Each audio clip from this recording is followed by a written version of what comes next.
Hi, welcome to another UH Studio Architecture podcast episode. We welcome Bruno Postel, who's the developer behind the Homemaker add-on for Blender. The Homemaker add-on automates the process of turning a simple model with the help of the topologic library into a proper IFC BIM model. The name could be a bit misleading because it can work not only with homes but with any kinds of buildings. And the inspiration for Homemaker comes from Christopher Alexander's A Pattern Language book, which is one of the most important books written for architecture and urban design. He shares with us some very interesting insights about his inspiration and also about his daily work. So let's tune in now and let's get it started. Bruno, it's great to have you. Welcome. No, it's great. Great to meet you, Dimitar. Can you tell us maybe a little bit more about Homemaker and maybe how you get into making it and how does it work and your inspiration? Homemaker add-on is a Blender plugin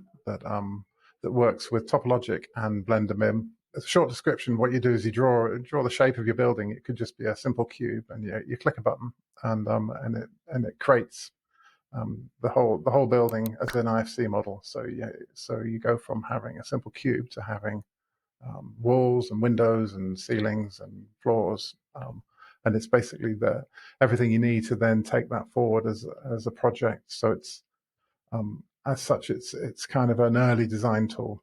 So it's a tool where you can play around with your building, move things around, add rooms, add levels, change heights, and that's all very easy to do because everything is generated, and the only thing you're editing are the spaces and the faces of the walls.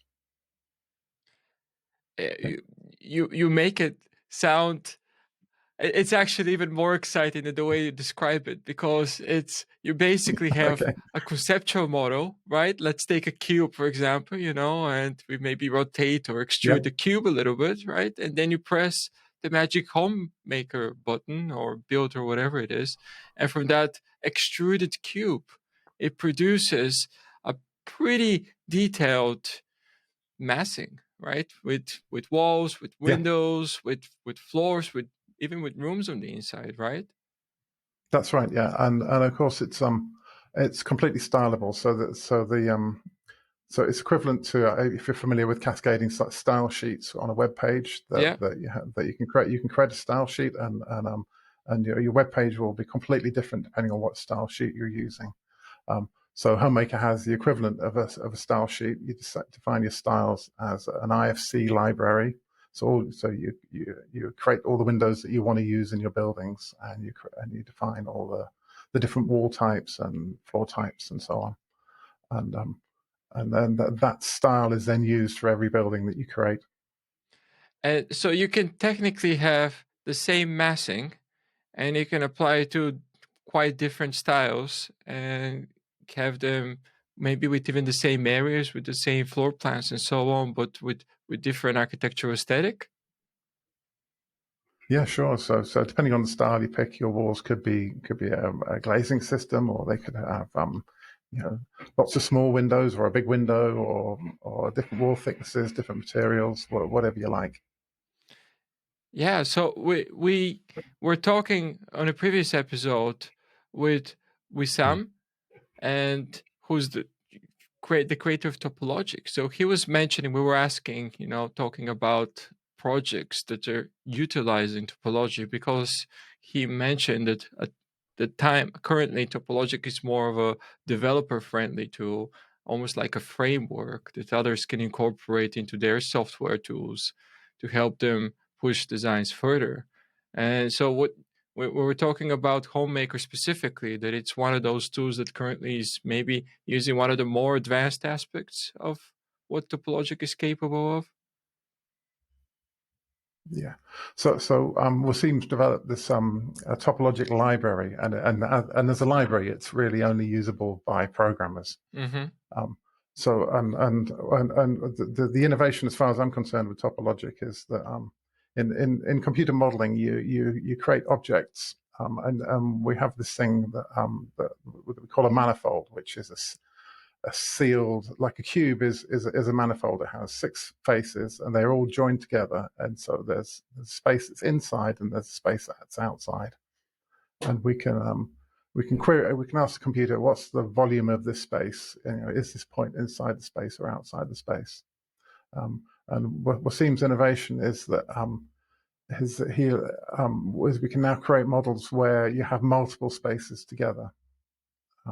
And it's not a normal thing that we do in computer graphics, but it's something that we really need to do in architecture. So that if you have, if you can create a model where there are multiple spaces, and the model knows which spaces are next to each other, and so if you have walls or floors between spaces, the model understands that.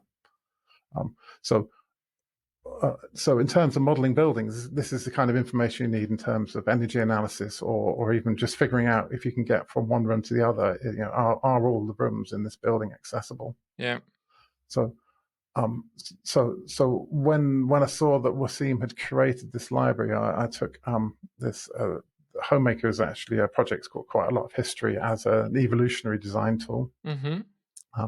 So when I created Homemaker, it's entirely an unattended machine for designing buildings. So you give it a plot area, and you tell it about surrounding buildings and what the boundary conditions are, and then you run the program, and it generates a population of buildings, and it evolves them.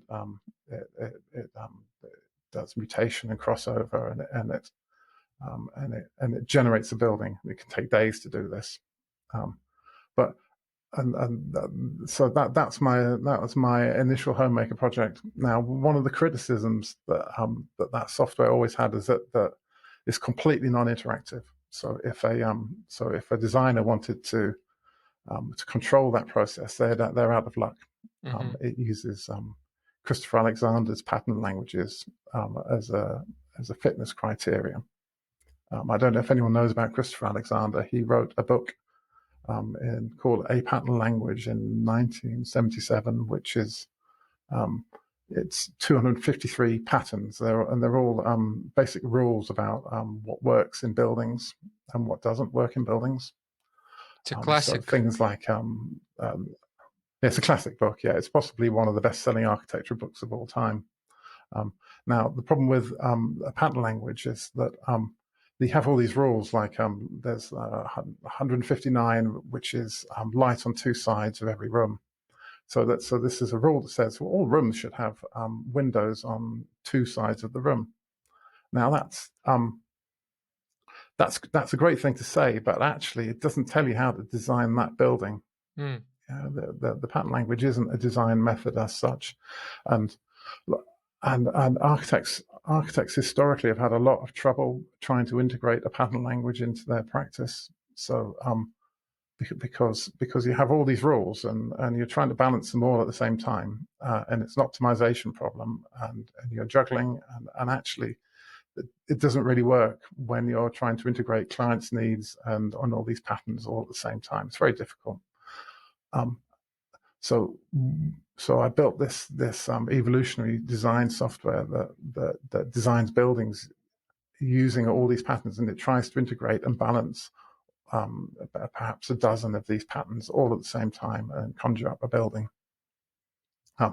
Now, it works very well, but as I say, it's not an interactive tool. What people want, their initial content is, well, what if I want a room with 2 bedrooms? And I'm like, well, the computer says it should be 3. And this is your plot. You should have 3 bedrooms. So as part of that Homemaker project, what it did is at the end of this process, it would generate an IFC model that you could open in a BIM program. And when I discovered that Wasim had created this topologic library that understood about spaces, I realized that perhaps half of the code that I had in this evolutionary system could actually be repurposed and turned into a completely interactive design tool. Mm-hmm. So that you could model one of these topologic cell complexes, which is this non-manifold mesh geometry. You could model one of these and then click a button, and I could reuse all my old code to generate the building. So that is this Homemaker add-on that we now have. It's a Blender add-on that also depends on Blender BIM and TopoloGic. And so that's so how does it work? You design. Do you only need to create a shell? And does it do like the floors, or do you need to do like floors as well? And maybe like, let's say if you're doing an apartment building, that you do like the apartment separation, and then it figures out what happens on the inside, or do you need to show every yes. wall? Certainly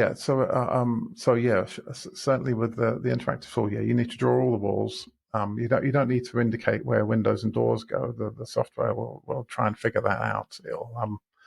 It'll if you indicate what you want the spaces to be. So it's currently orientated towards domestic design. So if you say this room's a kitchen, this room's a living room, this room's a toilet, bathroom, it won't put a door between a kitchen and a toilet.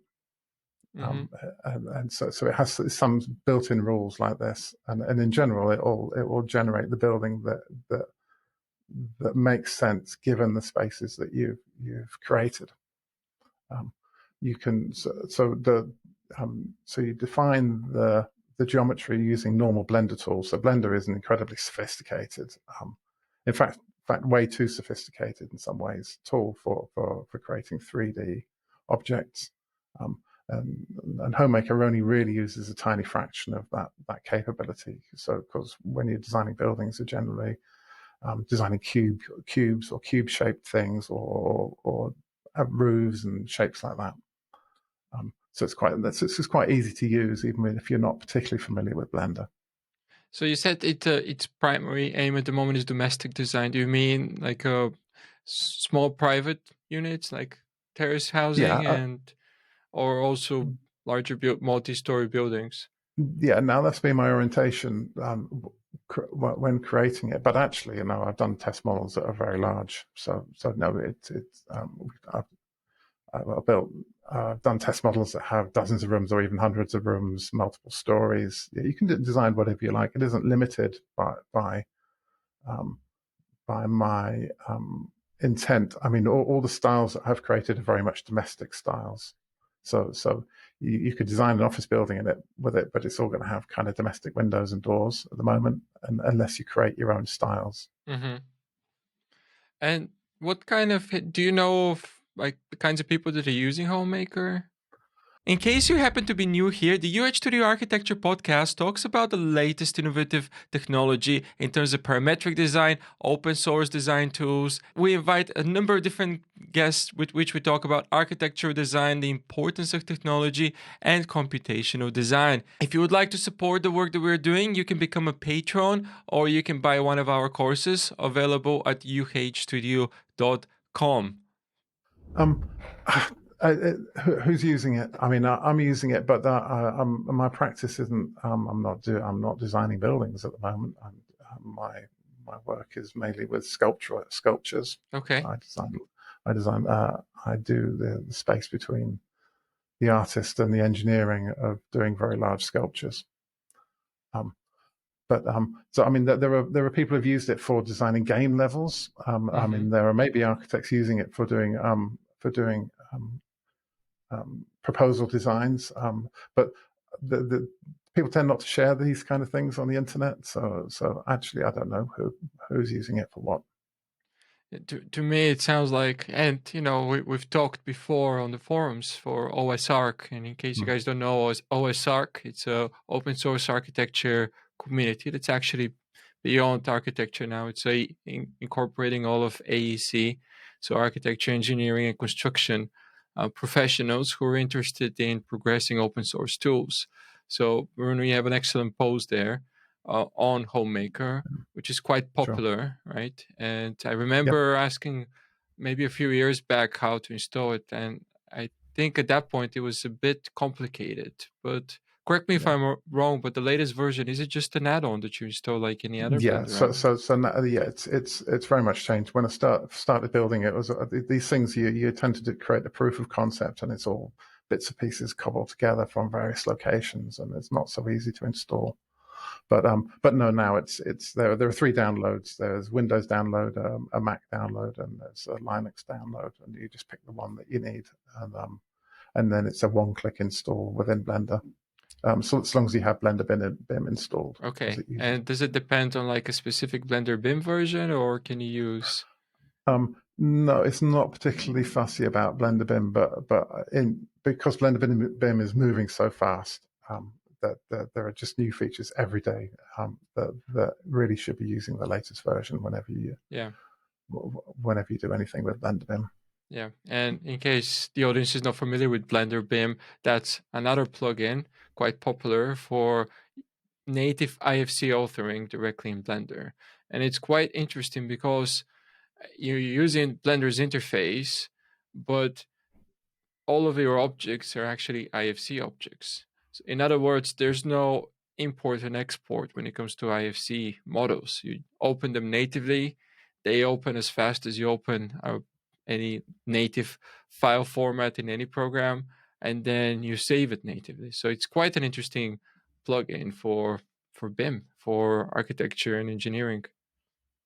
Yeah, I'd certainly say the Blender BIM is kind of a revolutionary approach. This native IFC that traditionally BIM programs that they have you design your model in a proprietary database that's specific to the software you're using, and then if you need to interoperate with somebody else or exchange data, you export an IFC file and you send somebody else this IFC file, and if you're lucky, they can import it into their software and maybe do something with it. But in practice, that whole process really isn't very successful.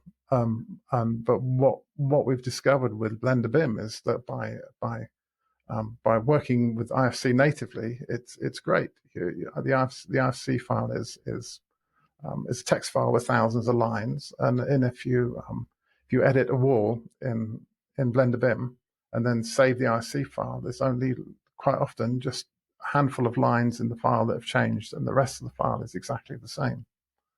And this makes being able to tell what's changed in the file very easy, and there's all sorts of other interesting things that are then possible. So I'm curious, in your professional practice, do you use any Blender tools? Yeah, so I use Blender a lot because my work is doing strange shaped 3D objects. That's my work, and my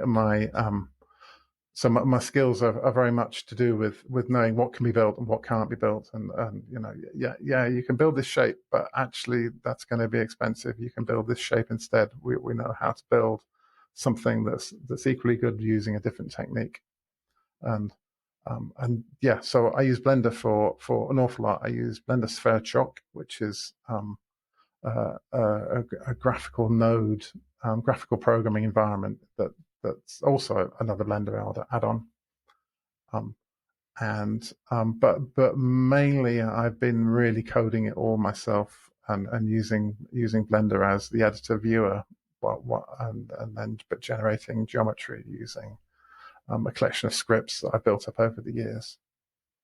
Nice. And so what's your typical process? So you come up with something, and then I imagine you probably rationalize it a bit, right? Yeah, sure. So I mean, the first big project I did with Blender was in 2008. So this was a sculpture that was 30 meters high. Wow. And it was made out of I think about 150 tons of steel, all I sections and H sections. That's a pretty legitimate building size there. Yeah, and it was quite big. And it was, but the difficult thing was it was shaped like a rock. So I modeled a rock, which is really quite a random shape in Blender, and then I created some scripts that sliced this up and turned it into something that was actually buildable. And you did that in Blender?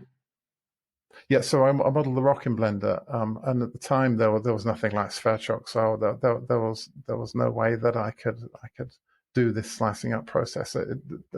Nowadays, I could quite easily do that using add-ons like Sverchok.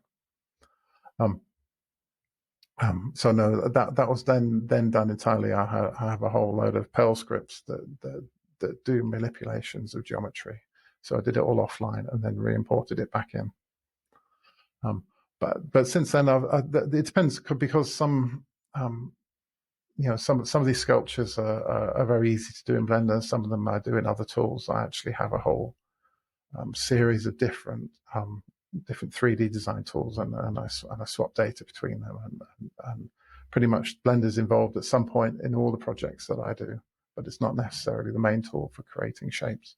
And is Rhino then another tool? And No, I've Grasshopper? never used Rhino. No. Actually, the three tools that I use Blender, and I use AutoCAD, and I use SketchUp. Mm. But in general, the actual, if there's a difficult geometry, I'm creating that entirely in code. So it's kind of, so in that sense, it's kind of irrelevant what 3D design software I'm using.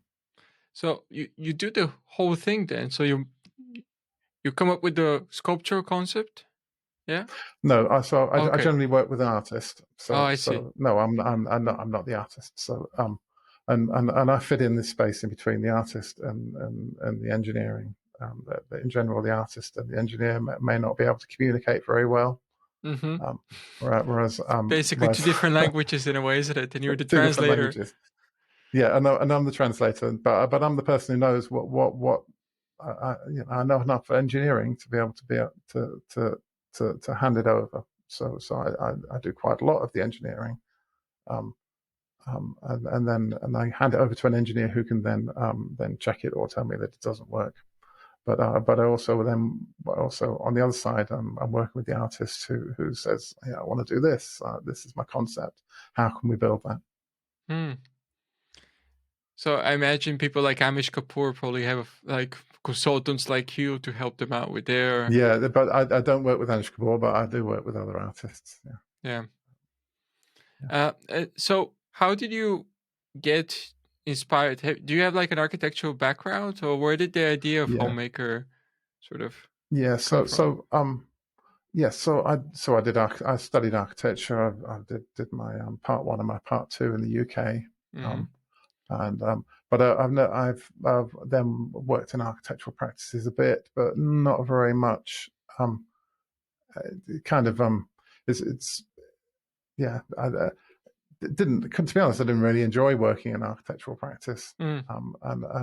For a lot of my career, I've been building strange structures. So for or 3-dimensional odd shaped structures. So for many years, I built mobile theatres and stages. Mm-hmm.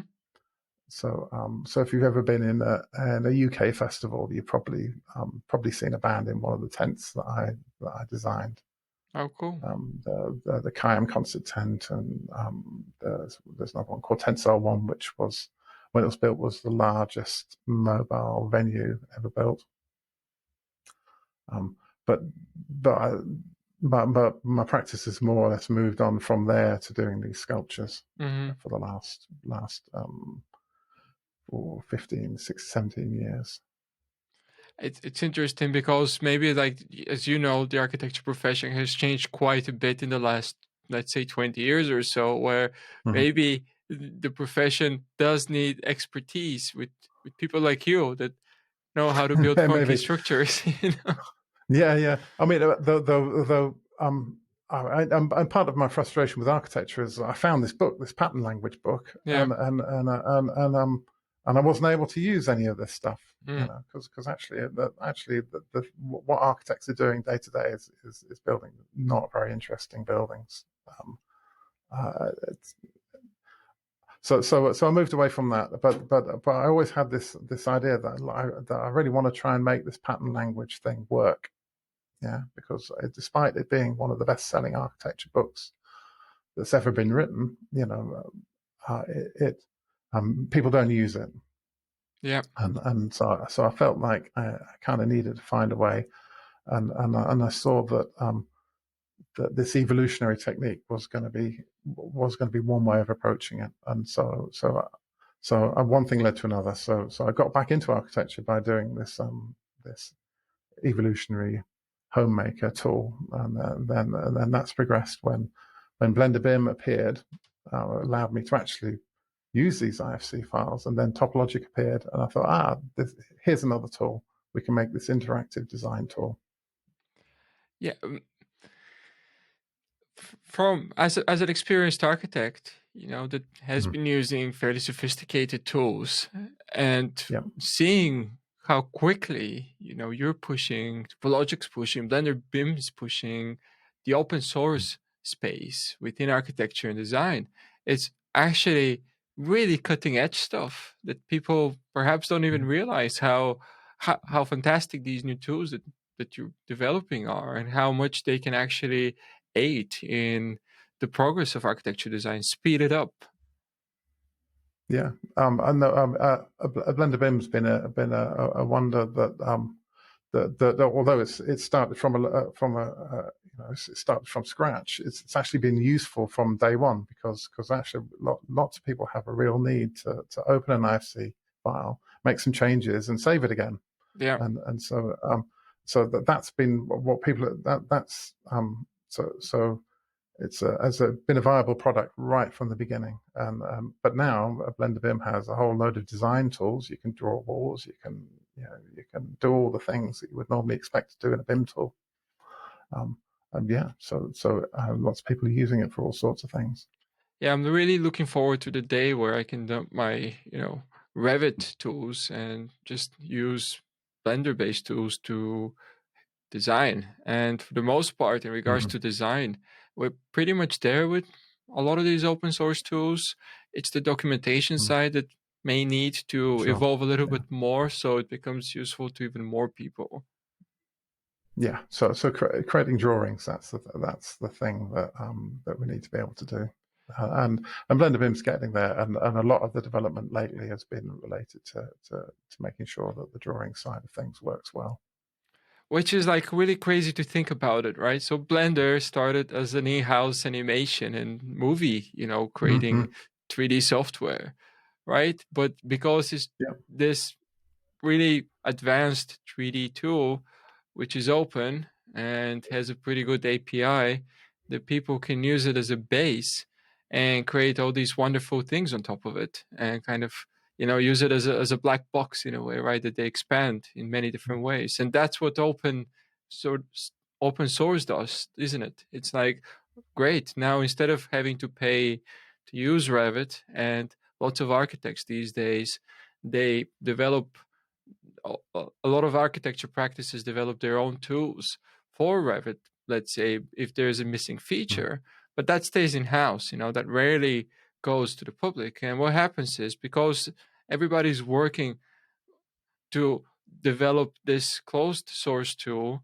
that a lot of architectural companies are actually making the same kinds of tools because they're not collaborating amongst themselves. Now, some are releasing open source plugins for Revit, but I mean, if your core is rotten, there's no way to fix that in a way. So it's Mm. really fantastic to see so much progress in the open source world in regards to architecture and design. Yeah, sure. And I mean, the other side of this is that there's now a web-based IFC tools and that there's a whole other world of people creating web applications for manipulating and viewing IFC files. Yeah, so IFC is a funky file format. It's not for the faint of heart, and Blender BIM No. takes like a very kind of purist approach to it, where, the user interface is minimal. You do have to know, how you have to, let's say, virtually put the building together, right? So put like all Yeah, the sure. layers, Yeah. the side, the building, how walls need to go into stories and so on. But then, like, once you understand that basic framework, then yeah, you're basically designing things that could be used by anybody that can import and export IFC Yeah. files. And of course, this is where Homemaker fits in. So the Homemaker add-on is basically an extension to Blender BIM that lets you create all these buildings without understanding the nuts and bolts of the IFC format. Yeah, But that yeah, and that's great, because it immediately I think about, I don't know if you're familiar with a tool called TestFit, and it's a yeah, I've heard of it, but yeah, it's a proprietary tool, but basically you have hmm, it's used mostly by developers who want to do a test fit out even before the hmm. architecture starts, to understand whether that site is a good investment or not. So how many buildings can they put on there? How many floors can they generate? How many square meters or square feet of space are they going to be able to create? So they do a few test fits with that. And that software is proprietary. It's quite pricey. It's being developed quite well, but I can almost foresee an open source alternative of that with TopoloGic and Blender Beam to allow designers and Yeah, maybe even developers to utilize that. yeah. So, certainly the TopoloGic, the graphical programming environment where you create nodes and you connect them together and so on. That would be a very good environment to do that kind of thing. And can you access TopoloGic in SVRChalk? Like, are there nodes for Um, like specific TopoloGic functions, or? yes, so this is what Wasim's been concentrating on, and most recently is that previously there were he'd originally years ago he'd created some nodes that that that, that worked with Grasshopper. So if you're using Rhino and Grasshopper, you could import the topologic nodes and do various kind of topologic things with the Rhino geometry. Um, but now all his work has been well, not all his work, but a lot of his work has been recreating these nodes and expanding them enormously. So there are now many nodes for manipulating SVRChalk models and creating SVRChalk models with TopoloGic. And of course, there's a Homemaker node in his TopoloGic nodes, so that if you want, at the end of your process, you can convert this TopoloGic model into a Homemaker IFC model. Mm-hmm. Um, are there any tutorials available for Homemaker for people that? There's just some videos on my YouTube channel, but it's a question of time. What's the best use of time? Yeah. Yeah. And so what do Uh, people need to Google? What do people need to search for on YouTube to find your um, videos? so if they search for Bruno Postal on YouTube, there are some demonstrations of me using the software. So there's a couple of very large models. There's one model that I take from basically from the ground up, and at the end of it generates some 2D drawings. So yeah, you might find some things there. So some of them are quite elaborate classical designs, because one of the things you can do when you have a style sheet for your building is that you can if you want to model a Greek or Roman Tuscan architecture, you can do it. It's entirely possible. Yeah, it's not limited to that kind of thing, but you can certainly do you can do any kind of style that you like. And so for the styling, you said that you basically have to build your own IFC library of different components. Yeah, I'm afraid so. Yeah, which you can do entirely in Blender BIM. So it's not like you have to do it all by hand. There is a little bit of text files that control how you connect all those things together. Well, you can create a wall type in Blender BIM, save it in your library, but you still need to say use this wall type in this situation, and those are some text file configuration, a bit like a CSS Okay. definition. And can you like customize things, like the rules, that the initial rule set that you said you have created, to, let's say, Yeah. I'm thinking of very pragmatic concepts. Let's say we're designing a building, And the Yeah. external facade, which presumably gets done by TopoloGic, has two options. One is, let's say we have to keep half a meter away from a wall intersection. So windows only start half a meter away. And then there's another option that Hmm. says, okay, let's make the whole facade glazed, right? So we Yeah. only have maybe even a mullion that hits, not even a solid panel, but the mullion that hits where the interior wall starts. Can you do those kinds of things? Yeah. So yes. So you can so yes. So you can style a wall any way you like. You can start. I mean, the classic IFC BIM wall is a plan that's extruded vertically. So it's essentially a load bearing wall. So for that kind of wall, we can design windows, and we can say, well, start this far away from the edge, but don't put them too close together. And you can also create sets of windows. So for a large wall, you might use a smaller number of big windows rather than a large number of small windows. Mm-hmm. So that's a very traditional style of wall that fits very very neatly with IFC. But for any surface, you can say no, don't do that at all. Build a grid and fill it with glass, or do and we can do quite complex patterns in terms of angles and spacing and repeating objects along that grid. So one of the styles I did more recently is for an inclined floor. It will fill it with seats for a cinema. Mm. So it splits the floor up into rows, and then on those rows it places cinema seats in that space. Now that's a thing I know And a thing or two about, because I've had to design an auditorium which is already mhm, built, and it was while working at David Adjaye's office.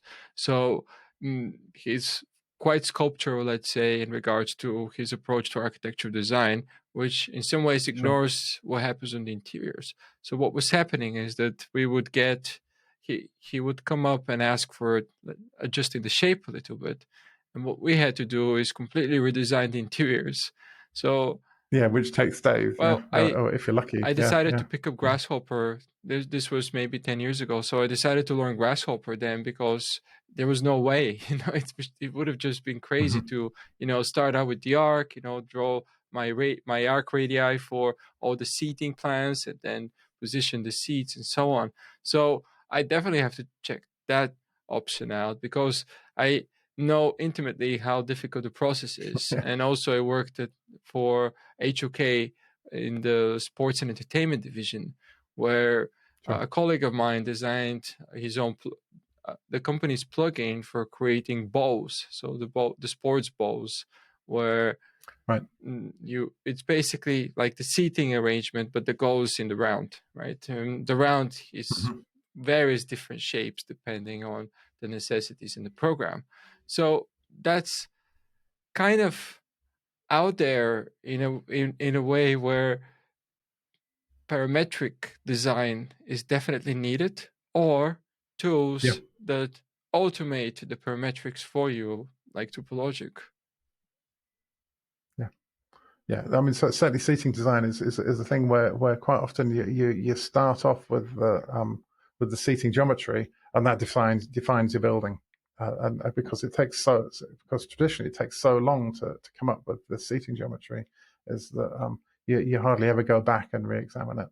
Um, but that's not always possible. So it gets very expensive if you have to redesign your seating geometry again and again and again. Yep, definitely time consuming. Um, so do you have any plans for kind of next steps or roadmap for Homemaker? What you're thinking of? Yeah. So what I want to the thing that I really want to do is so I have this evolutionary program with the older version of Homemaker that's very good at assessing buildings. So it looks at all the rooms and on all the spaces. It does a rough calculation of costs. It it it, um, and it evaluates all the spaces using these Christopher Alexander's pattern languages. So it looks at the quality of the building as well. Um, and because you need to be able to say this is a good building or it's a bad building in order to be able to drive that evolutionary process. Mm-hmm. Now, so my next project, I hope, is going to be to reintegrate that back into the interactive tool. So when you're designing in Blender and you're creating creating your massing, because basically you're creating a massing model and then clicking a button to generate the IFC model, the BIM model.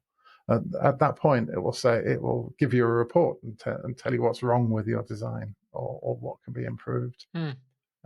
So it will, but because TopoloGic is actually a really good way of analyzing a building, because we didn't have this before. You created a BIM model, and there was no way to analyze it. You could say, well, there are 400 windows in this building, but it wouldn't tell you that the distance from two rooms that need to be connected is too far.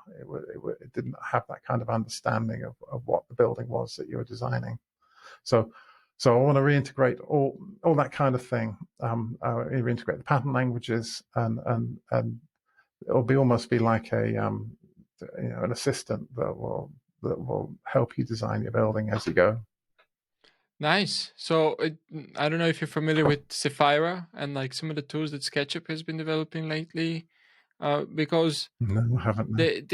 they kind of have like a similar tool set. So there was a company called Sapphira, and Trimble bought it and incorporated it into SketchUp, and it was basically grabbing your SketchUp model, excuse me, and then doing some analysis on it, energy analysis, daylight analysis, in heating and solar analysis and all those kinds of things. But because I'm not sure the way they were doing it, but it's related somehow with the cloud, and of course they sell it as like a service. So it's incorporated into like a more expensive subscription package of SketchUp. Yeah. So it's great to hear that you're thinking of that, because I think that's really important to have like access to robust, and they're not probably, well, you tell me if that's the case, but I imagine they're not like engineer analysis tools to that level, but they help. It's important in early stages of design to drive the process to know if you're in the right area, more or less, or not, or there's like a huge mistake that's better fixed during the concept massing stage of the process than later down when you have to redesign once you've put in all the detail. Yeah, no, of course, there's all sorts of things that are going on. Is actually, designing buildings is very hard because a lot of your requirements are really financial requirements, and you're not necessarily thinking about, is this actually a good building? And so hopefully we can give the designer very early on an indication as to what's right and what's wrong about the design, rather than letting the designer go too far along a road and discovering that they've got a problem. And is there like an opportunity for AI or machine learning, or is that already part of your evolutionary design? No, so the evolutionary system is not what these days you'd call AI or machine learning. So it's an optimization process rather than an AI. Now, and I'm not, and it's not really adaptable to that per se. However, one possibility is that, and as you know, I'm sure you're aware, getting AI to design buildings hasn't been very successful so far. That the AI is very good at generating plausible-looking buildings, but when you actually look at them, they kind of don't make any sense. Yeah. So what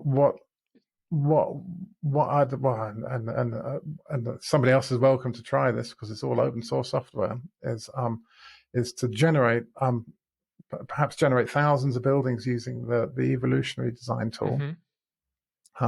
Now those building definitions, they have a score, and they're actually a simple text file, a short text file that could easily be used as input into an AI machine learning setup.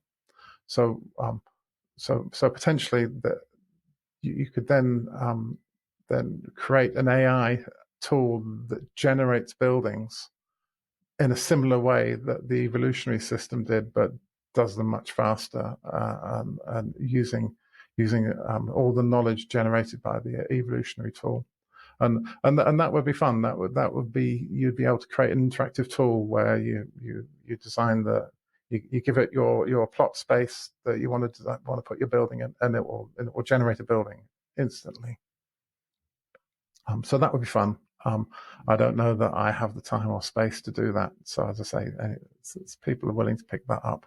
Yeah, I think we're probably going to start seeing more and more of AI creeping into architecture technology in all kinds of ways. No, for sure. I mean, there's already Stable Diffusion has its own add-on for Blender, and along with a series of other add-ons that the community has developed for utilizing that in Blender. And I recently even saw that somebody developed a Chat GPT add-on directly in Blender. Yeah. And again, there's another space that's just moving so fast. At this moment in time, it's every week there's something interesting happening in the AI space. Yeah, it's moving very quickly, and it'll be very interesting to see how the community, designers, developers, they start to incorporate those tools, because I believe that most of what we're using as architects in regards to the design technology could be significantly optimized and improved to speed up the design process. Yeah, sure. I mean, now I'm using design tools that. I mean, I'm aging myself now, but I first started using CAD in the '80s. Wow, I didn't even know it was around in the '80s. Yeah. So actually, the tools haven't changed that Really? much. They really haven't. All the concepts that we use in CAD for designing buildings are all decades old. Yeah. So it's about time that some changes were made, I think. Yeah, so you still, you had the prompt back then, right? In AutoCAD, and you type a line, you get a line. You type a fillet, you get a fillet, and extend, trim. Yeah, but when I use AutoCAD, I still do that. I still use the keyboard commands, which is very fast. Yeah, I think most people that are very fast with AutoCAD, they still rely on just the two letters, isn't it?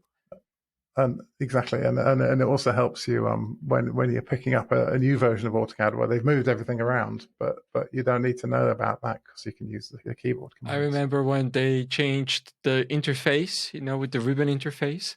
When was that? 2007 or 2008? Yeah. Anyway, so I feel pretty kind of courageous out there, and like to explore new technologies a lot. I actually base a lot of my life on that, including trying to take Blender into more in the architecture design space. But when that came out, I remember that I'm not going to use that with AutoCAD because it depends how you learned it, right? And I learned AutoCAD in like the early 2000s, where it was still the more traditional interface. Yeah.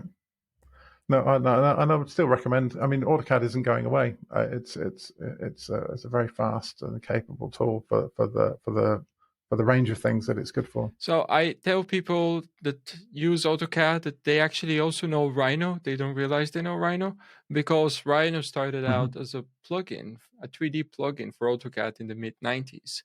So its user interface, the way it's designed, it's mimicking AutoCAD in many ways. Of course, it has its own kind of layer on top of that, but basically it has a command prompt, and you can type a line and get a line. You can trim, extend, and do all those kinds of things.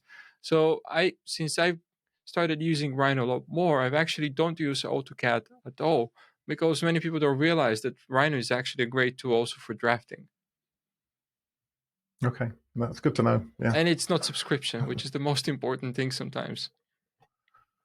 Yes, and there certainly is. My AutoCAD stopped working last week because for some reason it couldn't connect to the license server. Yeah, that was a problem. Gosh, yes. AutoCAD. Great. Well, thank you so much for the conversation, Bruno. And it's great to know your inspiration and the background. And I think, pattern language, Christopher Alexander. I had like colleagues at HOK, urban designers, mention it quite often when we're approaching a new project, thinking about like the conceptual layout of it. So it's fantastic that there are actually tools that can help with that process a lot, digital tools. Yeah, no, it's definitely a path not taken that I think deserves more attention. Yeah. Pleasure to talk to you. Thank you again so much for your time. Yeah, it's a pleasure to talk to you. Yeah, great. Thanks, Dimitar. Thank you.